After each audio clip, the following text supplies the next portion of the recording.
আসসালামু আলাইকুম বন্ধুরা, সবাই কেমন আছেন? আশা করি সবাই ভালো আছেন। বন্ধুরা, আজকে আমি আরও দুটির রেসিপি একসাথে করে নিয়ে চলে এসেছি। আজকে আমি তৈরি করে দেখাবো দারুণ স্বাদের দুটি বিস্কিট আর কেক রেসিপি।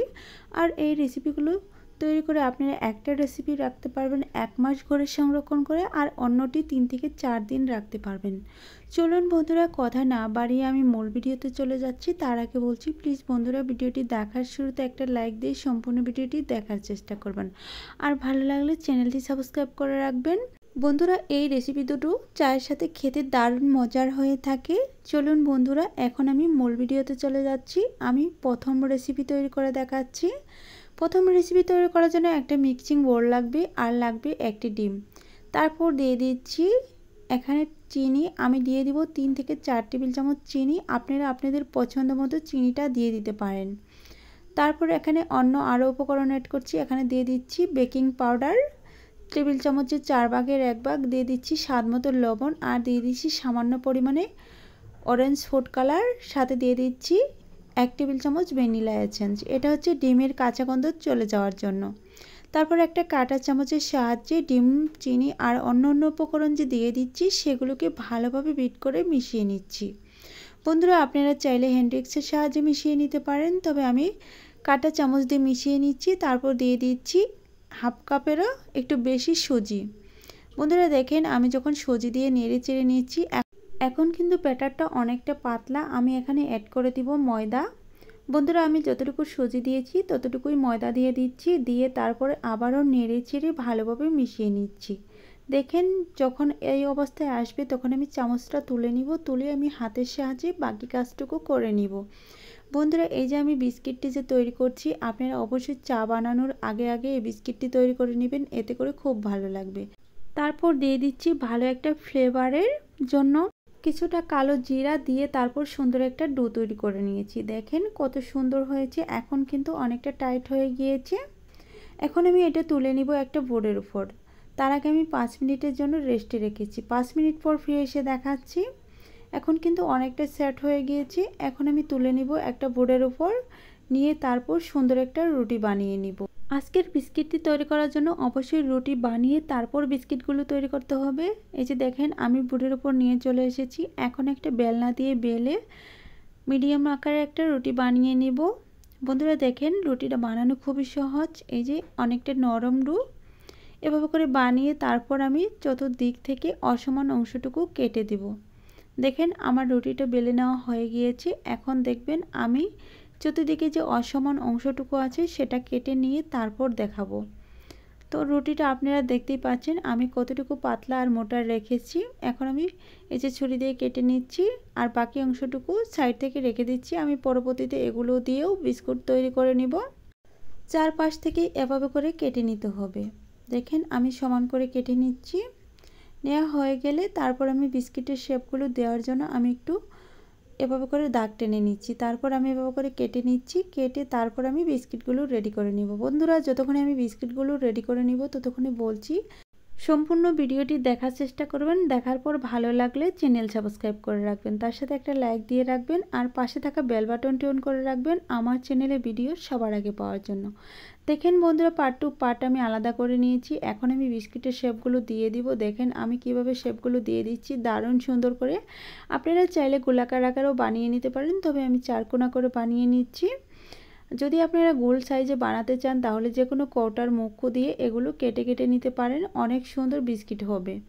দেখেন, আমি একে একে সবগুলো বিস্কিটই কেটে নিয়ে নিচ্ছি, আর কতটা সুন্দর হয়েছে দেখেই বুঝতে পারছেন। তারপর একটা প্লেটের উপর সবগুলো বিস্কিট তুলে নিচ্ছি।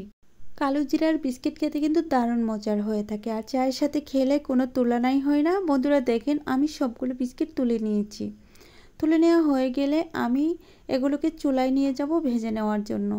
আর চুলায় আমি আগে থেকে একটা কড়াই বসিয়ে রেখেছি, আর সেই কড়াইয়ে পর্যাপ্ত পরিমাণে তেল দিয়ে তেলটাকে হালকা আঁচে গরম করে নিয়ে সেই গরম তেলে একটা একটা করে বিস্কিট দিয়ে দিচ্ছি। দেখেন বন্ধুরা, তেলটা অতিরিক্ত গরম করে ফেলা যাবে না, এতে করে বিস্কিটের উপর থেকে খুব দ্রুত গতিতে কালার চলে আসবে, আর দেখতে একেবারেই বাজে লাগবে, আর ভিতরটা অনেকটা কাঁচা রয়ে যাবে। বন্ধুরা, যখন এই বিস্কিটগুলো দেওয়া হবে একটু ফেনা ফেনা হতে পারে, এতে করে ভয় পাওয়ার কিছু নেই। দেখেন কতটা সুন্দরভাবে ফুলে যাচ্ছে। বন্ধুরা এই বিস্কিটগুলো বানিয়েই ঘরেতে 1 থেকে 1.5 মাসের মতো ঘরে সংরক্ষণ করে রেখে চায়ের সাথে প্রতিদিন খেয়ে নিতে পারবেন। আর বাচ্চাদের হাতে দিলে তারা খেয়ে অনেক বেশি পছন্দ করবে, তাদের জন্য বানিয়ে দিতে পারেন। যেহেতু এখানে কালো জিরা দেওয়া আছে, বাচ্চারা খেলে তাদের অনেক বেশি উপকার হবে। বন্ধুরা দেখেন আমার কথা বলতে বলতে বিস্কিটগুলো প্রায় বাজার দিকে শেষের দিকে চলে এসেছি। এখন নেড়েচেড়ে তারপর বিস্কিটগুলো এভাবে করে তুলে নিচ্ছি তেল জড়িয়ে। বন্ধুরা দেখেন একটু তেল জড়িয়ে তুলে নিলে অনেকটা বেশি সুন্দর মুচমুচে হবে। দেখেন বিস্কিটগুলো কতটা সুন্দর হয়েছে আর কত দানাদার হয়েছে। আমি যখন ভেঙে দেখাবো তখন বুঝতে পারবেন বিস্কিটগুলো কতটা সুন্দর হয়েছে। এভাবে করে তেল জড়িয়ে একটা প্লেটে তুলে নিচ্ছি। বন্ধুরা আপনারা চাইলে একটা টিস্যু পেপারের উপর তুলে তেলটাকে একদম শুকিয়ে নিতে পারবেন। তো দেখেন আমার বিস্কিটগুলো এভাবে করে তুলে নিচ্ছি। আর এখানে 1 থেকে 1.5 কাপ ময়দা দিয়ে কতটা বিস্কিট হয়েছে দেখেই বুঝতে পারছেন। আর সবগুলো বিস্কিট আমি একসাথে করে নিয়ে চলে এসেছি। বন্ধুরা দেখেন এখন বিস্কিটগুলো আমি ভেঙে দেখাবো। আর ভেঙে যতক্ষণে দেখাবো ততক্ষণে আবারও বলছি, বন্ধুরা আজকের ভিডিওটি কেমন লেগেছে অবশ্যই কমেন্টের মাধ্যমে জানিয়ে দিবেন। আর ভালো লাগলে চ্যানেল সাবস্ক্রাইব করে রাখবেন।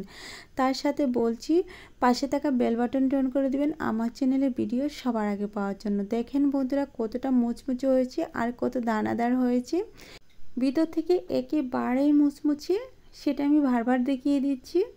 বন্ধুরা চলুন এখন আমি দ্বিতীয় রেসিপিতে চলে যাব।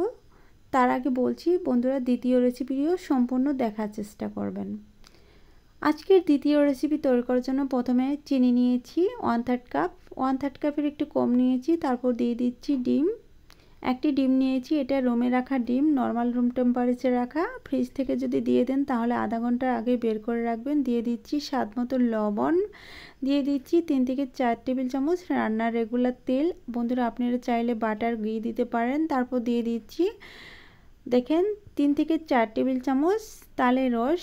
এটা তালের রস দিয়ে কেক তৈরি করে দেখাবো। আর তালের রসের কেক একবার খেয়ে দেখতে পারেন বাসায়, যেহেতু এখন তালের সিজন। আপনারা চাইলে তালের রস দিয়ে কেক তৈরি করতেই পারেন, খেতে দারুণ মজার হয়ে থাকে। বন্ধুরা দেখেন আমি সবগুলো উপকরণ একসাথে করে বিট করে নিচ্ছি। আর এটা মিষ্টি একটু সময় লাগবে, কারণ এখানে তালের রস অ্যাড করা হয়েছে আর তেল দেওয়া হয়েছে, যার কারণে মিষ্টি একটু সময় লাগছে। দেখেন বন্ধুরা আমি মিশিয়ে নিচ্ছি, একেবারে ভালোভাবে বিট করেও নিচ্ছি। বন্ধুরা এখন অ্যাড করে দিব এই যে গুঁড়া দুধ। এই দুধটা দেওয়ার কারণে আজকে তালের রস দিয়ে যে পিঠাটা তৈরি করব বা কেক বলতে পারেন, কেকটা তৈরি করব, এই কেকটা খেতে যে কি মজার হয়ে থাকবে, আপনারা যদি বাসায় না তৈরি করেন তাহলে কিন্তু কিচ্ছু বুঝতে পারবেন না। এখন নেড়ে চেড়ে ভালোভাবে মিশিয়ে নিলাম, মিশিয়ে নেওয়া হয়ে গেছে প্রায়। আর মিশিয়ে নেওয়া হয়ে গেলে এখানে অন্য অন্য উপকরণ অ্যাড করে তারপর আমি কেকগুলো বানিয়ে দেখাবো।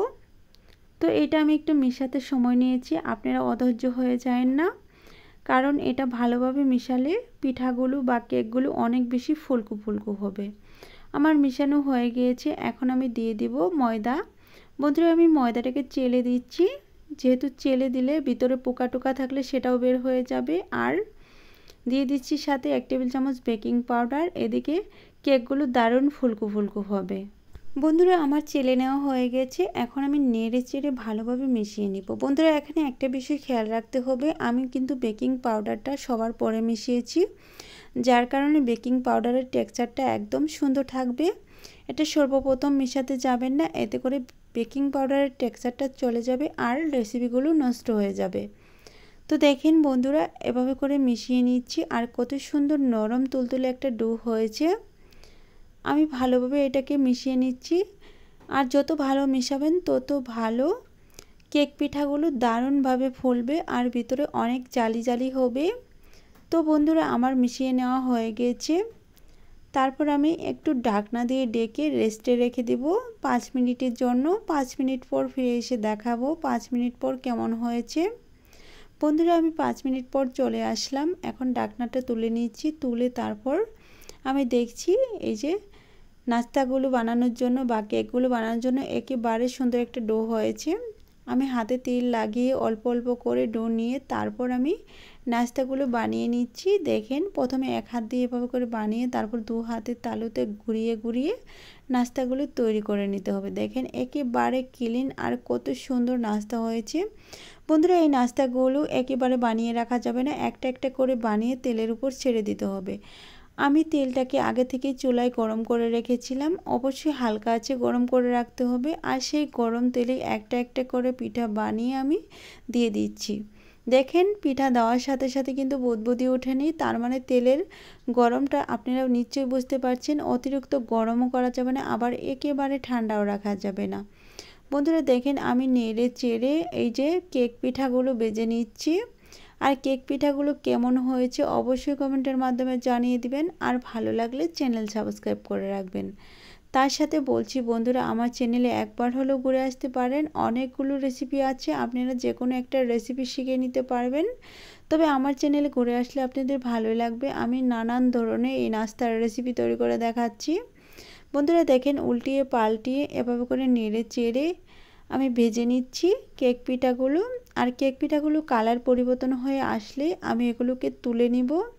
কালারটা কিন্তু চেঞ্জ হয়ে গিয়েছে, তারপর আমি আরও কিছুক্ষণ ভেজে তারপর কালারটাকে আরও গাঢ় করে নিয়ে তারপর নামিয়ে নিব।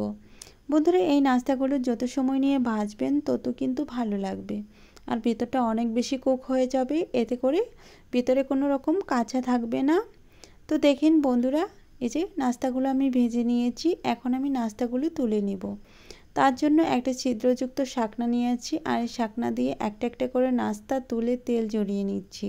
তেল জড়ানো হয়ে গেলে আমি নাস্তাগুলো একটা প্লেটের উপর তুলে নিচ্ছি। আর প্লেটের উপর অবশ্যই একটা টিস্যু রেখেছি, যাতে করে এক্সট্রা কোনো তেল থাকলে সেটা টিস্যুয়ে শোষণ করে নিয়ে থাকে। তো বন্ধুরা দেখেন নাস্তাগুলো কত সুন্দর হয়েছে, আমি একসাথে করে নিয়ে চলে এসেছি। এখন নাস্তাগুলো ভেঙে দেখাবো, আর ভেঙে দেখালে বুঝতেই পারবেন ভিতরটা কতটা ফুলকো হয়েছে আর কত দানাদার হয়েছে।